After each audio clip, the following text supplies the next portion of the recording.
Yeah, bring us in, George. He's got his little Potts hot dogs mask on. And we are here with. I'll bring him in. I'll do it. Yeah, we are here with Jonny Loquasto, a man of many hats. And look at that. The concrete kid. A proud concrete kid. That is Northampton. Right. Is it crooked? No, you're good there. And if you are from Nazareth, that's the enemy. How funny is that in high school people care, you know? Yeah. Is that the truth? Is that is Nazareth Northampton? Is that the number one or? Well, I don't know how it is. Tyler, where you're from? Caddy, I thought. Nazareth. No, Nazareth. I'm from Nazareth. Yeah. Okay. Because Caddy Northampton makes sense. Well, yeah, but the schools are different sizes. At least they were when I was there. So it was hard for them to compete. And yeah. This is how stupid people are in high school. Caddy Northampton had like a weird rivalry, even though we were twice the size and we would generally just destroy them in every sport.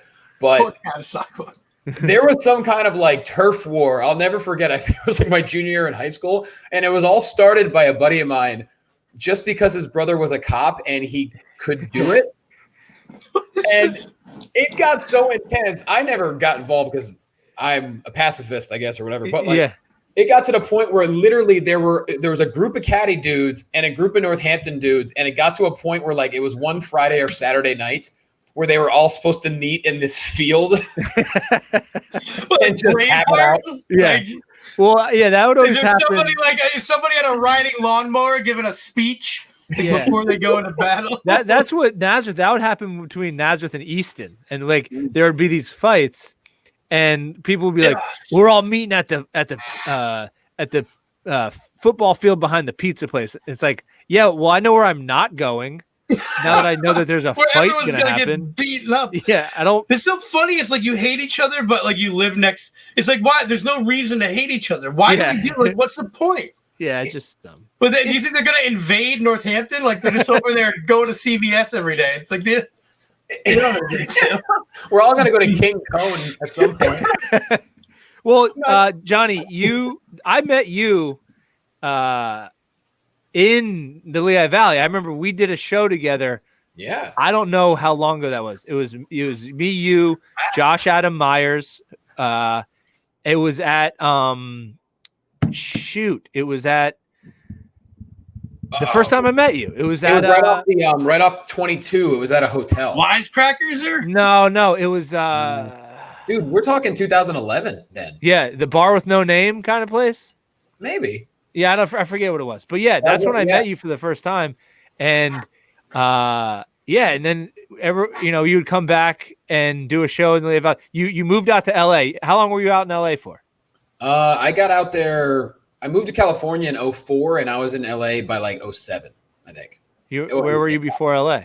Orange. I gradually kept creeping up. I started off in Costa Mesa for 2 years, and then went to Long Beach for a year, then the South Bay for a weird 7 months, and then Hollywood, right where the disaster. That's a lot of moving. Yeah, and doing stand up all over the town.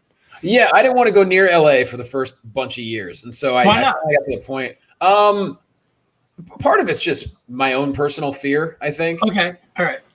And also like I didn't want to go near the LA like some people start in LA and they just suffer through the open mic scene. I didn't want to do that. I wanted to get at least like serviceable first before I went up there.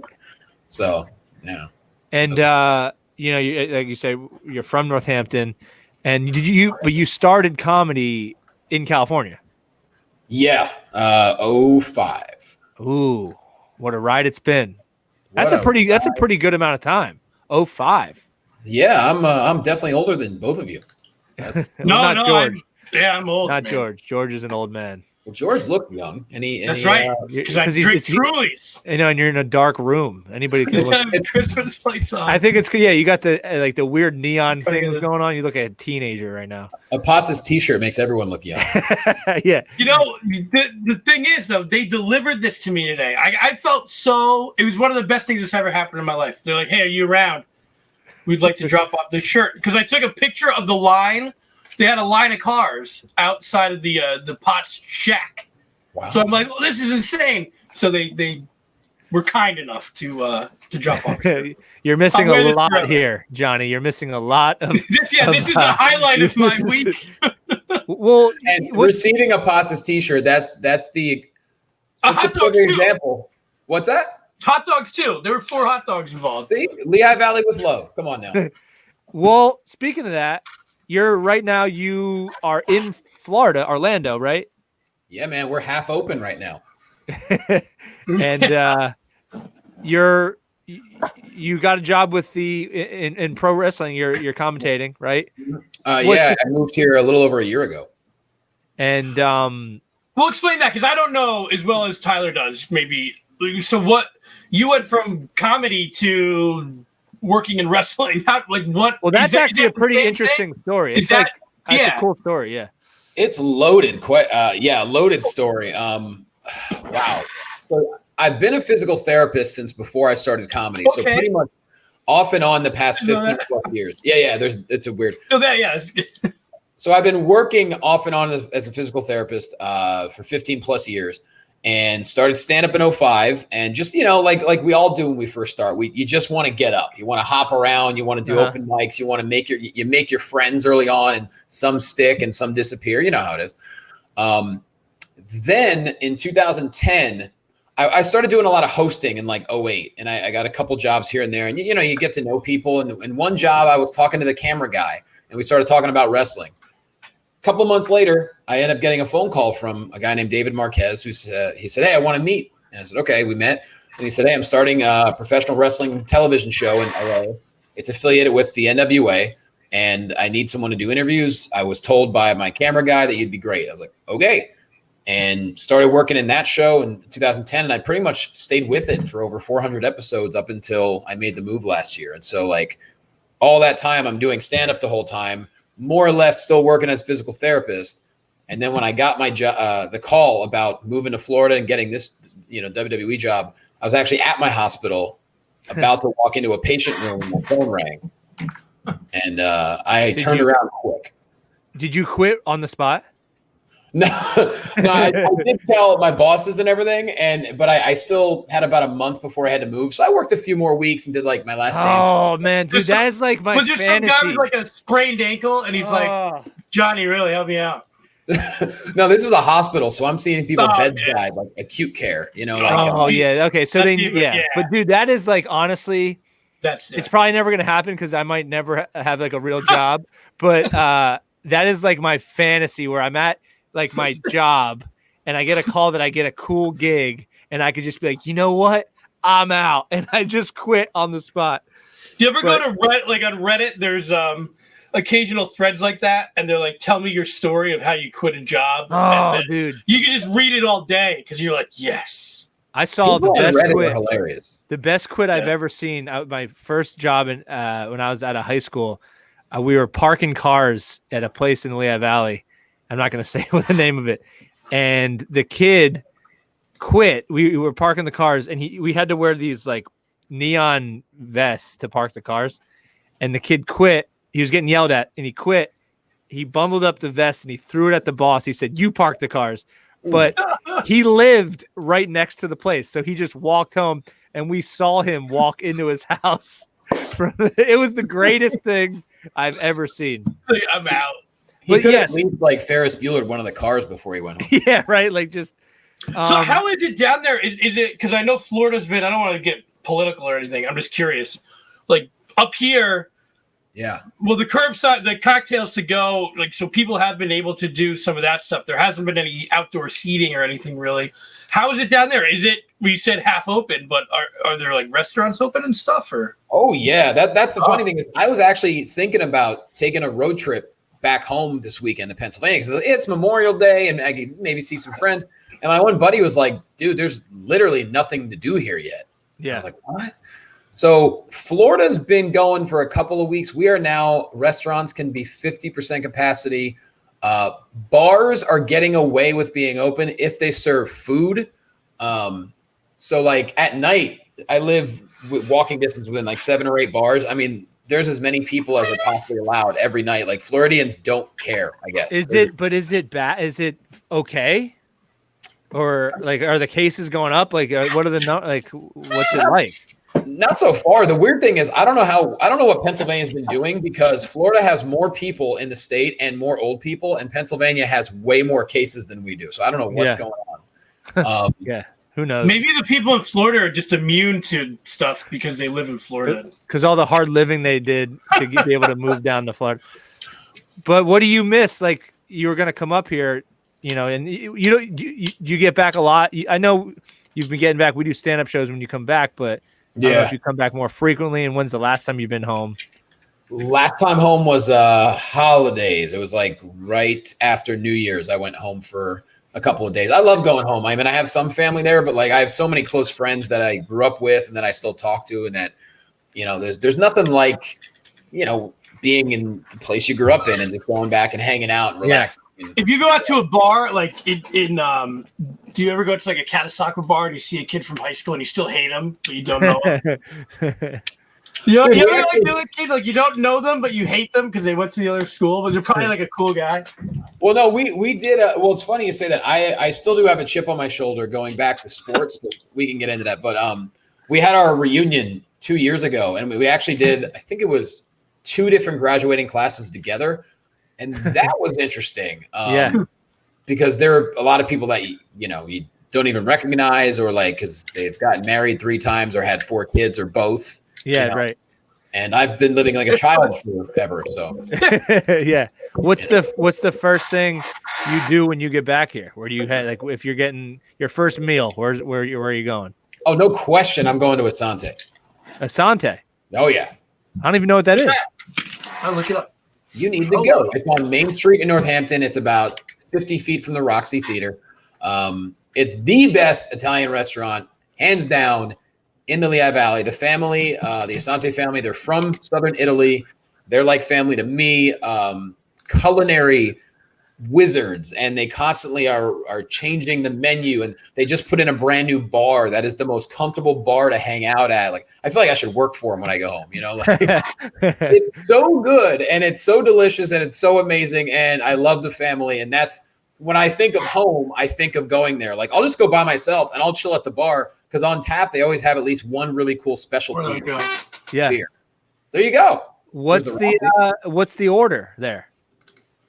Order meaning what? Like what do you get? Or is everything worth it? Oh man, my favorite thing, it's called gnocchi di Moro. It's one of the chefs is named Moro, and I get gnocchi with crab and sausage. Oh shit.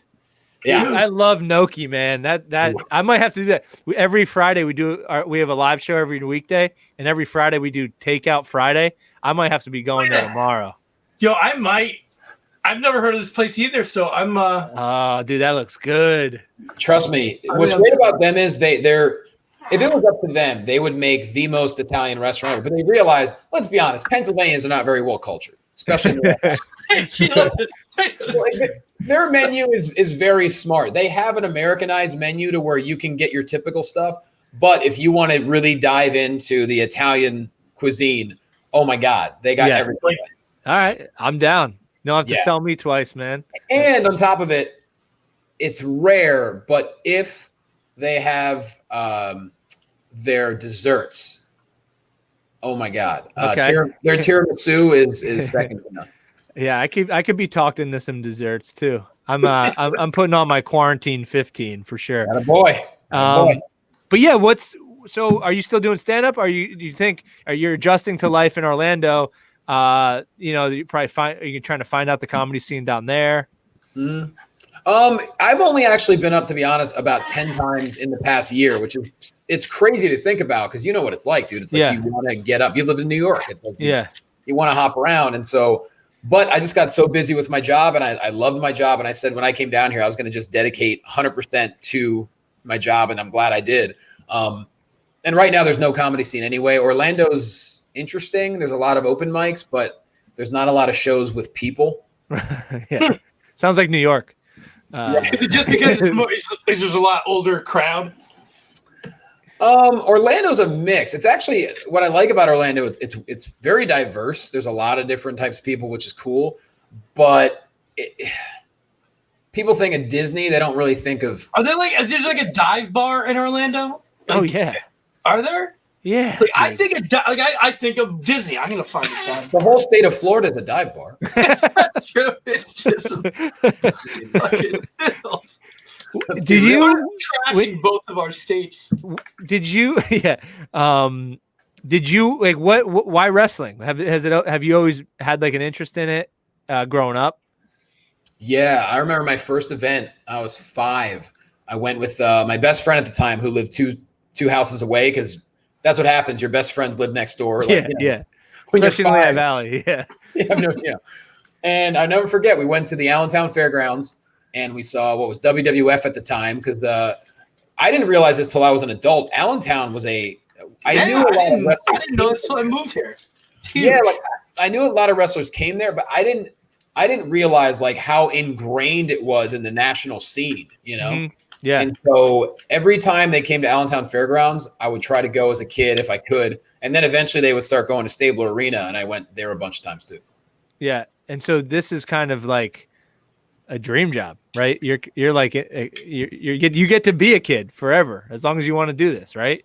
Man, to think of like being 7 years old again and like watching Gorilla Monsoon and Bobby Heenan call matches, and then I'm sitting at the desk, you know, over the past year, it's just it's crazy to believe, and like I'm grateful for every second. And like right now, a lot of stuff is on pause, and so I'm just hoping that things start getting back to normal eventually. But definitely grateful for the past year for sure.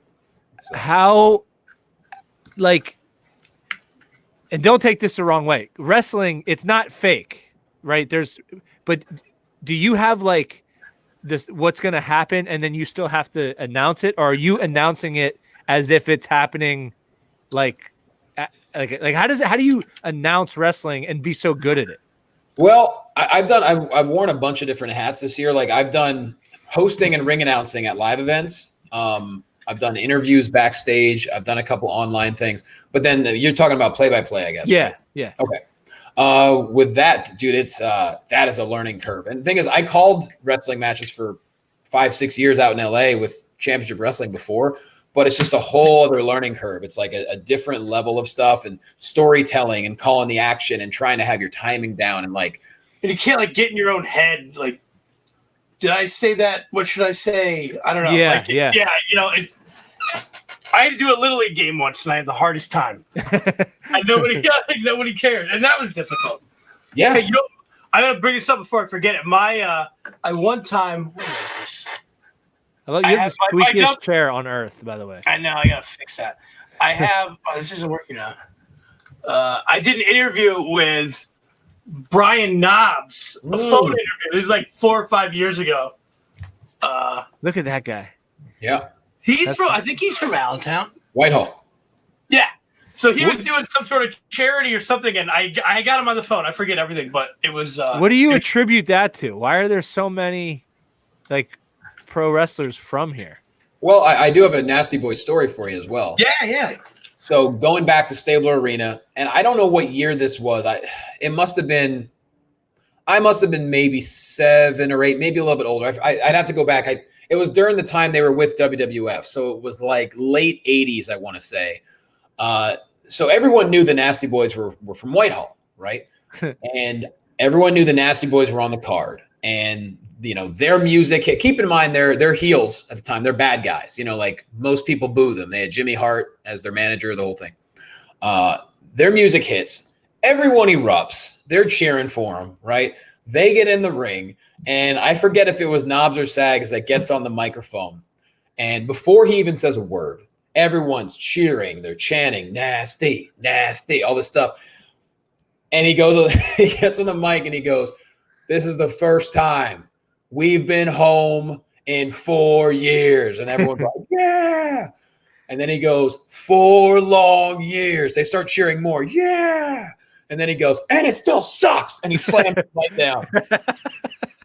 Immediately turned the crowd. Everyone was booing them the rest of the time. I was like, that is how you do it. Yeah. There's a lesson in commitment right there. Oh, yeah, I'll never forget that. I've never met either one of them, but I'm grateful. That's what I love about wrestling, dude. Like I've been so like I never take that for granted. Like if I'm doing a live event, whether it's commentary or whether it's ring announcing, hosting, or, you know, if I see a little kid smiling and if I could somehow make their night better, I take full advantage, because I remember being 5 at an event. I remember being 8, being 10, being 11.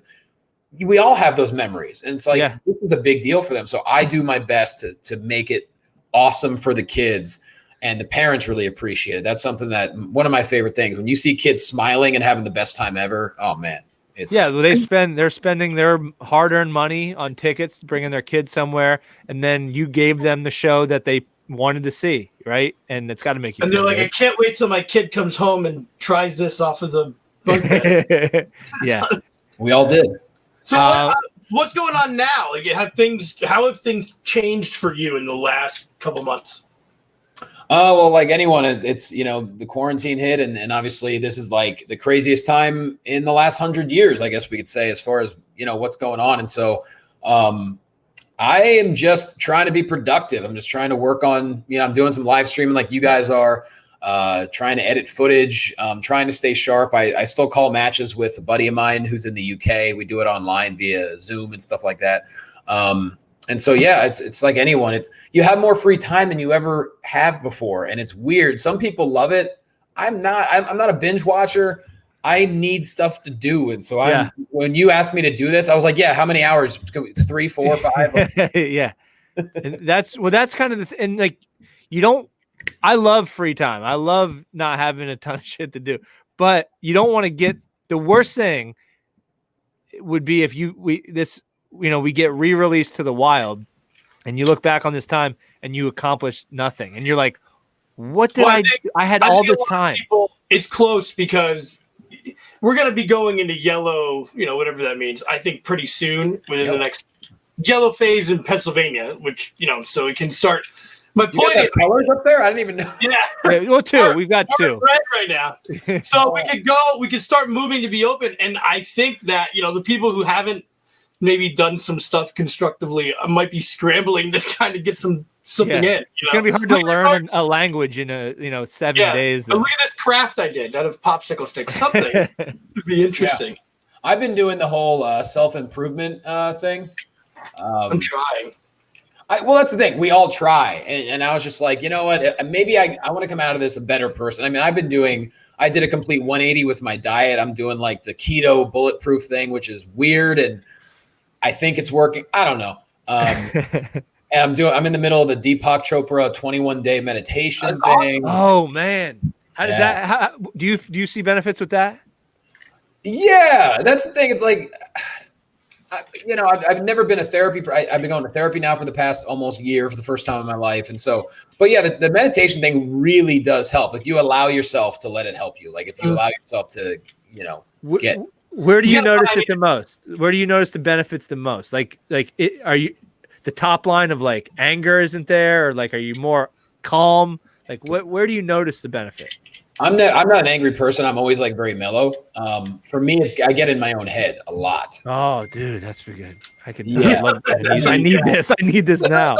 What comic doesn't? You know what I mean? Like, but on top of it, it's just with everything that's gone on for the past month plus, it's been just a really, really tough time. And so, I'm down here. I have no family here. My parents and my brother are 2,700 miles away. Most of my friends obviously were in LA. All my friends here were at work, but now I'm not seeing them. So, and a lot of my friends who are here are married or in relationships. Well, I guess you are. I was just saying, it's not like you can meet new people right now is a little weird. I mean, I guess maybe not. I don't know. There's only so many conversations you can have on dating apps where you never meet them, Yeah, right. Yeah. So it's a lot of time by myself. And so I was like, well, I need to find a way to manage it and do self-improvement. And also, like you said, not gain a bunch of weight. And so I've been working on all of this and then just trying to get better at, other stuff too. Like editing and all that That's stuff. The thing. There's no shortage of what, George? Don't yell at me. Don't do it. I'm not yelling at him. I'm encouraging him. Don't do it. Don't do it. Right, it's 10 o'clock at night, man. I can't be encouraged. But yeah, there's no shordage of things to learn or things to do, right? Nobody's. I feel like it's George is a kayak. Midlife crisis, like a midlife crisis. I'm going out on the lake this weekend. Good. Kayak I've it never up. done that before. I'm like, it looks fun. All my friends, I see my buddy Ryan Dugan's like going down the river, having the time of his life. Like, why can't I do that? Yeah. Truly, there's no time like the present. Like I'm so used to running around. Now I wake up some days and I was like, okay, what can I do? Like I have a keyboard I haven't used in years, and to the point where I lost the power cord, so I couldn't plug it in. So I found the cord online. I reordered it. I got the cord. Have I touched it? No, but I bought the cord. But it makes you feel good too. You're like, You accomplished something. Yeah. Hey, that's step one. Yeah, I realized I lose everything. I have a Panasonic Handycam, and I lost the battery. So now I have a battery coming in the mail. Yeah. A lot of things, but it is nice that you can do that though. Like with Amazon, I had like a memory card corrupt, and I just like ordered it. It's here the next day. Yep. It does make it a lot more convenient. Well, yeah. So do you, as we kind of like navigate through the time, how can people keep up to date with you and what some of the next steps, and if you do get out on stage again, how can people find some of the fruits of your editing labor too? Like, where can people find all just Matt on social media at @JQuasto, Facebook, pretty easy to find, Jonny Loquasto. And yeah, I started doing a weekly show called Triple Threat, where I get 3 completely different people on different career paths together in a virtual room like this. We have a conversation. Then we do like an around the horn debate type show that is not serious whatsoever. The live audience votes, and then the winner, if they want, get their face on the wall behind me. Ooh. Yeah, it's really, really well done. I like that. Arts and crafts I do there. I'm available. Hey man, let's do it. It's just fun. It's like people are home, they want entertainment, and I was like, well, why don't this is something to do. Tyler doesn't know this, but I guess he's going to find out now. I mean, it's not a big deal, but on Spotify, like you get suggested bands, and I think it's fascinating because some of the bands on there have like 7,000 total views, right? So there's this band from England. Long story short, they're moderately okay, like famous wise, and I've been watching them. I just sent them a message on their Facebook page. I'm like, "Would you be on our podcast?" They're like, "Absolutely." Yeah. Like, so it's just interesting. I'm like, wait everybody's a minute. home. Yeah. I'm like, I wonder, could I do this with like all these bands? Like, there's why not? Like, you could do one a week and have like these bands from all over the world that you find on Spotify. I'm gonna look into it. There's also comedians on Spotify that have like 13 views. Probably. I don't want to name any names, but you co-host a show with one of them. And you have one as your guest as well. Oh, look at that! 2. You got 2. You might have 50 views total. It's all about leaving the video up there so it can continue to get views. I guess so. It's how you need positivity. So give Tyler like what is one tip? Maybe I'm gonna do this meditation thing. I need to do it. Yeah. Because sometimes it's hard to like go like I'm gonna go right into meditation. Like, is there a small thing that you've done that can? I don't know. I'm putting you on the spot. As far as like meditation wise, or just like he's stressed out, where he's in his own head. He's saying like. The easiest thing on the spot is just always have a reminder trigger in your brain to like say if stuff starts to get overwhelming, you say, whoa, all right, now it's happening again. Yeah. You take a deep breath, you realize big picture. Because a lot of people, they react first before thinking. And that's like the worst thing you could ever do for the most part. Right. But I can send you the whole, because I know you're an awesome comic, but like we all just get in our heads sometimes, and we all like, I'm a self-defeatist a lot. Yeah. And so like I'm trying to get better at that. Like I'm shy to ask people on the show that I'm doing. You know what I mean? Like, and so it's all of our own things we got to get past. I get it, man. I've been doing yoga. Yoga helps me too. Like I feel more calm, but I think I need to meditate. I tried to do one of those meditation tubs, and I just, you know what I'm saying? Where you're just in a still thing of water. Oh, that's the immersion. Yeah. What's that called? Sensory deprivation or something. Yeah, and that did not go well for me. Really? Yeah, because you're alone with your thoughts. Well, yeah, you got to commit, and you got to like you said, you got to understand that this is the process. You're going to think through these thoughts, and you can't let it overwhelm you. And I was just like, I got anxiety, and then I'm like, oh man, I gotta get out of this tub. And I just didn't let myself. Can you pee in those? Or do they ask you not to? Like, that's one of the rules. Sure, that's one of the rules. Yeah. Yeah. Huh. Actually, they don't they don't say that to you because they just assume as a well-adjusted member of society, you won't pee in the tub. I don't know about that because if you're going for total relaxation, one would think that could happen and it wouldn't be a big deal. Like at the same time, they assume if you actually know what sensory deprivation chambers are, that you're able to hold it. Yeah, or you've gone beforehand. I'm just saying, there's no way that it hasn't happened. Yeah, you're right. You probably get banned. Or is that like the thing where they have the did you ever pee in a pool and you were worried for a minute that they had the chlorine that changed color? No, I don't pee. You've never done that? When you were a kid, I mean, like, I didn't. I'm not like peeing in pools. I'm just saying. Once I became socially aware, whatever. Everybody's done it. I don't care. It's just a fact. I'll be honest. I was a fat kid, so I avoided public pools at all costs. Ooh, were you a T-shirt in the ocean, fat kid? Oh yeah, and actually, really? One of my worst memories as a kid was at the Northampton public swimming pool. Was a cat soccer kid? Listen, man. I too was I was kind of a chubby. You know, I wasn't like you couldn't tell I was fat until the shirt came off, and then I used to get made fun of at gym in gym class so bad because I would take my shirt off, be like, "Yo, what? You're fat?"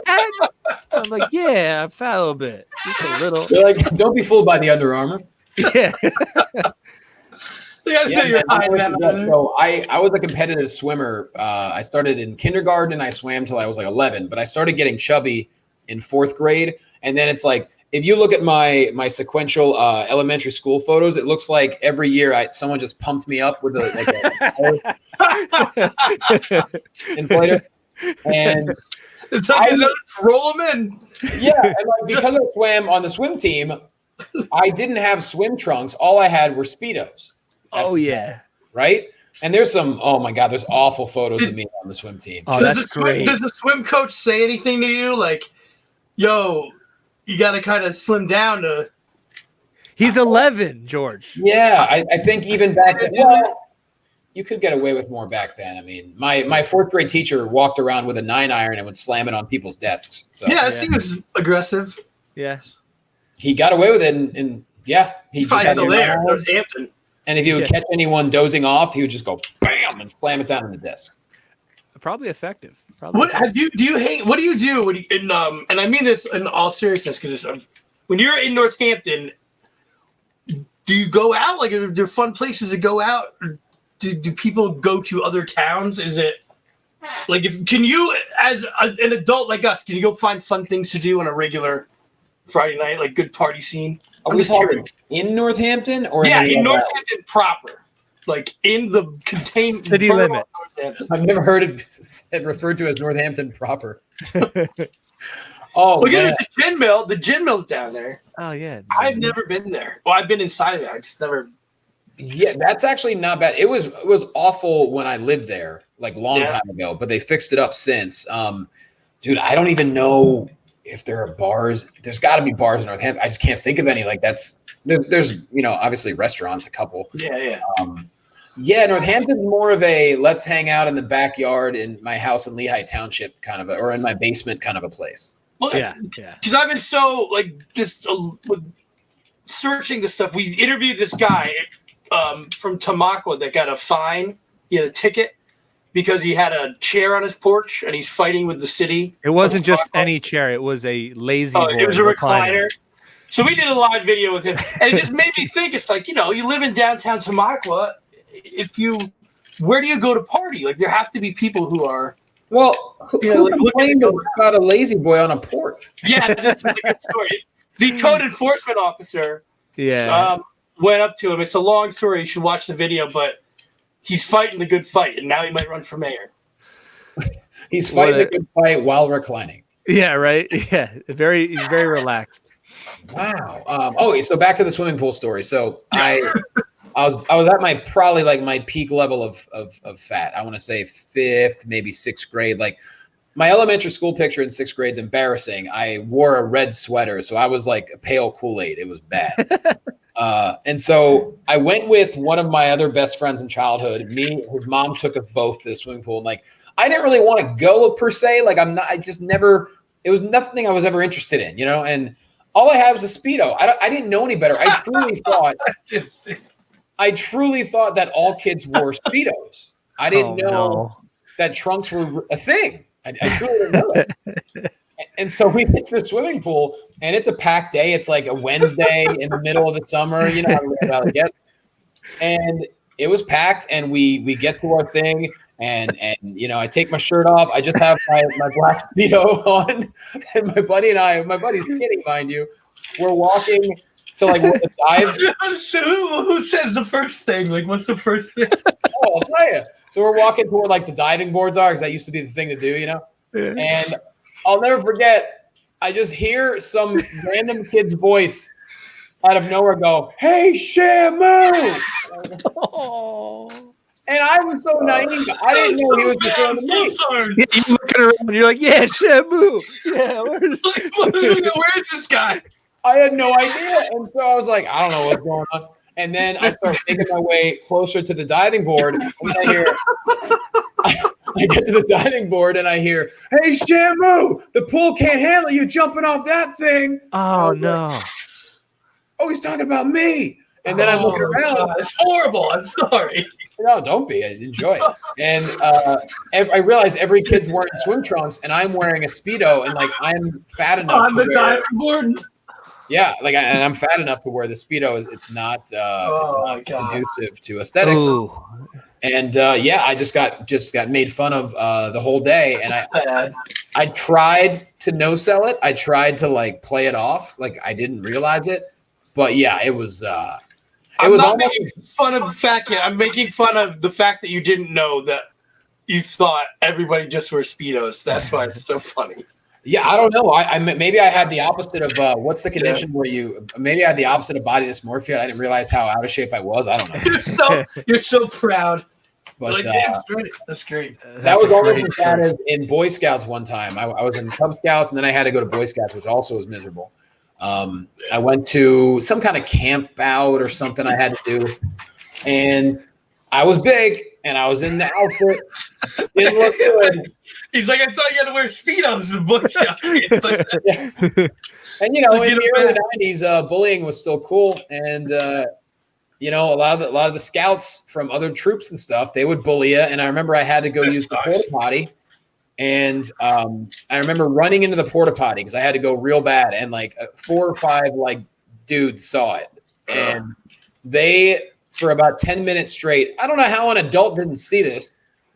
Just shook the porta potty back and forth. God, with me on it. You know what I realized as I get older, as I'm a dad now, is unfortunately you think back to that and you're like, a parent should have saw it or something. There's a lot of shitty parents who are okay with their kids doing stuff like that. You know, you think back to it, you're like, oh, there's an adult. They will take care of this. And some adults are like, bully them, you know, go for it. Yeah, well, the troop leaders should have saw something. Yeah. Really? Well, yeah, it's true. I mean, I think whoever's listening to this of our people, they know this story already, but I'll tell Johnny. Yeah. I peed my pants in a tent in Boy Scouts. Ooh. And I was bullied for the rest of the jamboree. Oh, you went to the jamboree. That was was it the weekend long camping event? Yeah, the big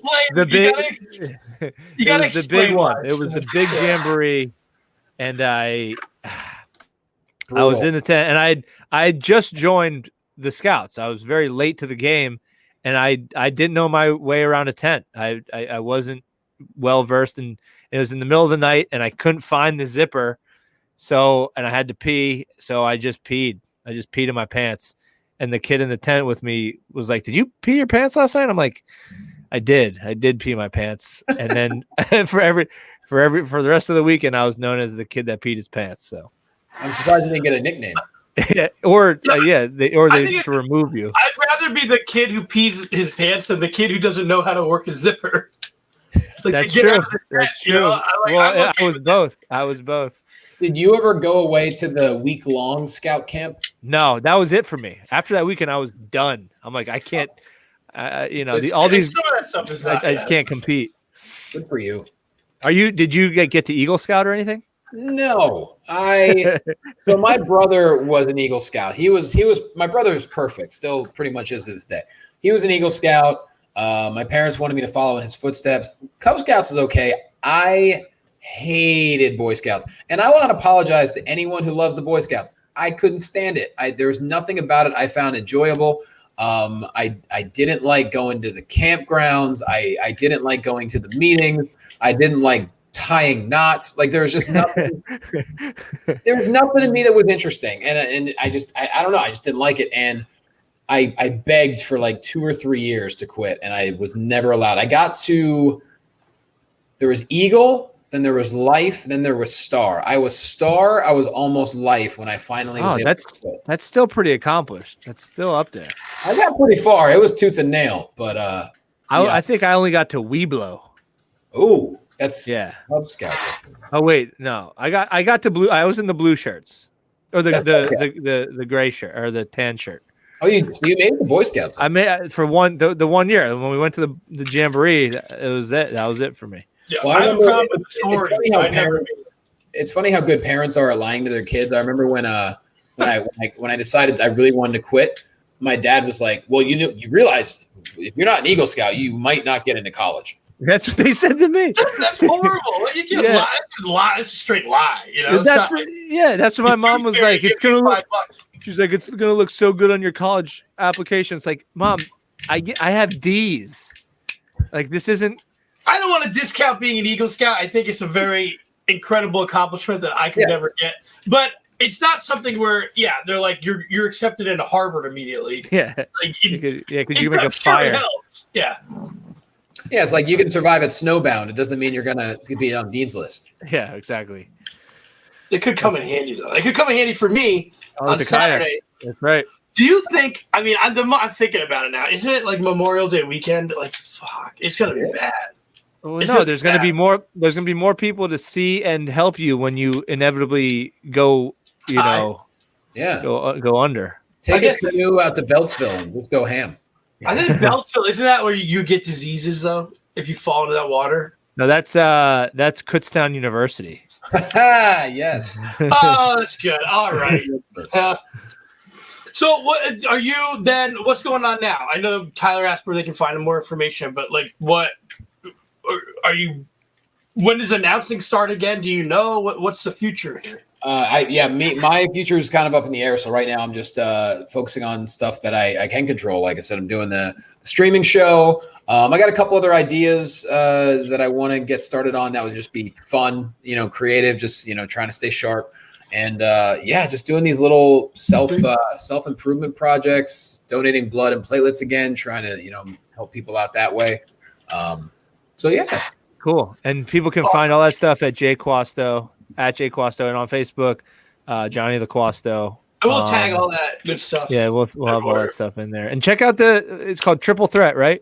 Yeah, it's I put it on Facebook Live and YouTube Live, and it's all in my social media. And I miss the Lehigh Valley. I'm trying to think of more fun stories from growing up in Northampton. Going back to the initial thing we talked about, the Caddy Northampton melee. Yeah. So the whole reason my buddy created this thing, he knew his brother was a cop, right? So he coaxed all these Caddy kids to show up in this field, and then had his brother, the cop, show up. Oh, he got him arrested. Not arrested, but just basically scared the Caddy kids. Yeah. It was such an odd, I never understood, and I'm sure it still happens, like high school turf wars. It is bizarre. Stupid. It's so bizarre. Especially like where we are. I mean, who cares? This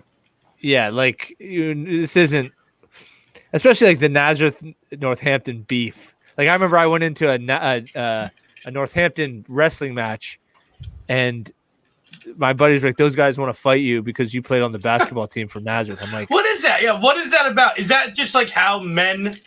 I think stereotypical. I think it's a bunch of teen boys turning into men, a lot of testosterone, trying to figure out who they are, have no idea about anything, and just like, I'm gonna fight. I'm gonna fight this anger out of me. You're from Northampton. I hate the Roxy.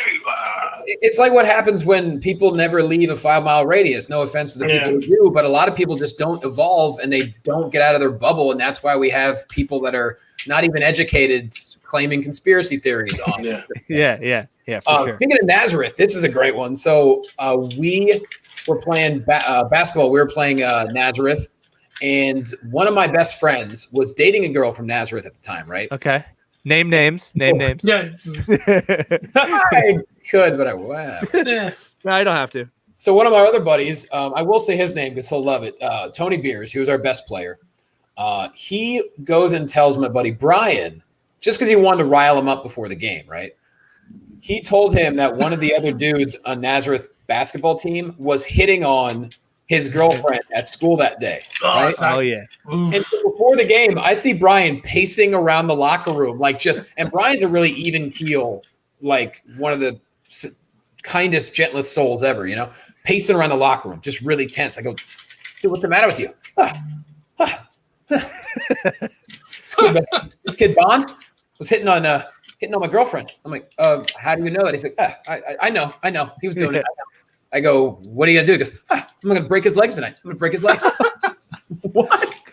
Yeah, I'm gonna commit a serious felony. And to this day, it's one of my favorite. Every time we're all together, we still talk about it. It's amazing. That's funny. Did anything happen during the game? I don't recall. I think we won because we actually had a really good team that year. I think you'd remember if he broke his legs. They'd probably make news. Who was your coach at Northampton in basketball? Senior year, we had Mike Schneider, which is my buddy's dad. Okay. He took over. I want to say he literally only coached that 1 year because it was the best team our school had in like 25 years. And basically, Mr. Schneider didn't want to take a chance with anyone else. And yeah, he's got on top. Yeah, he had an like offense. everyone else is going to suck for now. He's like, I've been around Northampton long enough to know this is the best I'm going to get. He knew all the kids. He had an offense he wanted to install. And and then after that, Joe Kowalczyk took over, who I think he is now – is he the superintendent of the entire Lehigh Valley? He's like some kind of like – oh, shit. Whatever education bigwig. People don't understand. Like, George, you won't get it. Like, because I played basketball at Nazareth, and we were a wrestling powerhouse. Like, so playing basketball. Yeah, and so is Northampton. Playing basketball at a wrestling powerhouse, you feel insignificant. Like, all the wrestlers hate you. They make fun of you. And they get all the treatment, and they get all the girls, and you're just getting, you're just like, oh, and man. I love how the wrestling coaches will tell the kids, you're like, if you're a pussy, you can go play basketball. Yeah. Like that's the attitude. Yeah. It's funny you say that. So at the wrestling, I didn't go to the wrestling events, but yeah, ours were always packed because like Northampton and Nazareth, good, always top 5, yeah. And but one of my buddies, one of my other best friends, Ben, he played on the basketball team as well. But we're all like uber sarcastic, even back in high school. And we went to one of the daytime wrestling events one weekend, and they have merch like outside of the stands or whatever. There was a T-shirt. Ben actually bought it. It said, "Better to have wrestled and lost than to have played basketball." Oh my god, that's great. You know what? You asked. It's funny because some of my best friends were great wrestlers, and you ask them now, they're like, I wish I played basketball. My body is killing me right now. Not just that, but I know Northampton, for example, like as great as our team was, a lot of our wrestlers had some issues. Yeah, with like cutting weight and everything. Not just that. I'm talking about like after high school, not exactly. Smooth transitions into adulthood. I'm not attributing that to wrestling. I am attributing that to the varsity blues god complex that you get. Yeah. I mean, it is like you are when you at the pinnacle in those towns. I know we make fun of it a little bit, but that's really high up there. You know what I mean? You're if you're a celebrity. The star, you're walking down the street and you're 17 and everybody knows you. You don't have a sense of the bigger world. Like that's huge. You're a superstar. Yeah. And I think every high school has to do a certain extent. It's like, you could be the running back, the star running back on your team and get a false sense of how good you are and forget that your team is 3-7. Yeah, exactly. Yeah. Exactly. So it's God. Oh, speaking of bullying, here's a good one too. Back to the fat kid days. I sprained my ankle Labor Day weekend. You know how school usually would start right around Labor Day? Yeah. So we had Thursday, Friday, and then it was Labor Day weekend. So our first 2 days of school, I went to a Labor Day party, and I was in 7th grade. So this Labor Day party had like a zip cord glider thing from tree to tree. You just hold on and, Yeah. I didn't want to do it all day. Everyone's like, Johnny, you should go up. You should do it. And I'm like, I don't even know how to get up there. You're like, I didn't bring my Speedo. It's obviously I can't ride this thing. Exactly. They finally convinced me towards the end of the day. A couple people helped get me up the tree. And the moment I take off on the zip cord glider, my hands slip. I crash into the ground on my right ankle. Oh, I thought I shattered my ankle. Like it ended up being black and blue all the way up to almost my knee, right? Luckily, it was no fracture. It was just a really, really bad sprain. So basically, I was starting off, and back in the day, elementary was until 6th grade, and then junior high was 7, 8, 9 at Northampton. Yeah. I'm essentially at a brand new school as a fat kid on crutches. I didn't really know how to use crutches. I had to learn. It was a rough adjustment. I was sweating profusely. yeah. Using these You crutches. gotta carry your books. Brutal. That's terrible.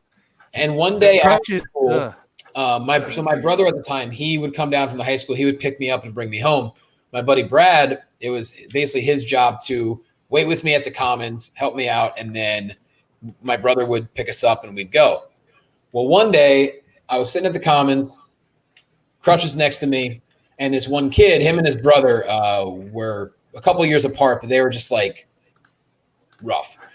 They're the nasty boys. They really were the nasty boys. He comes up to me, he goes, "Hey, these are crutches?" I'm like, "Look at my ankle." "Yes, they're my crutches."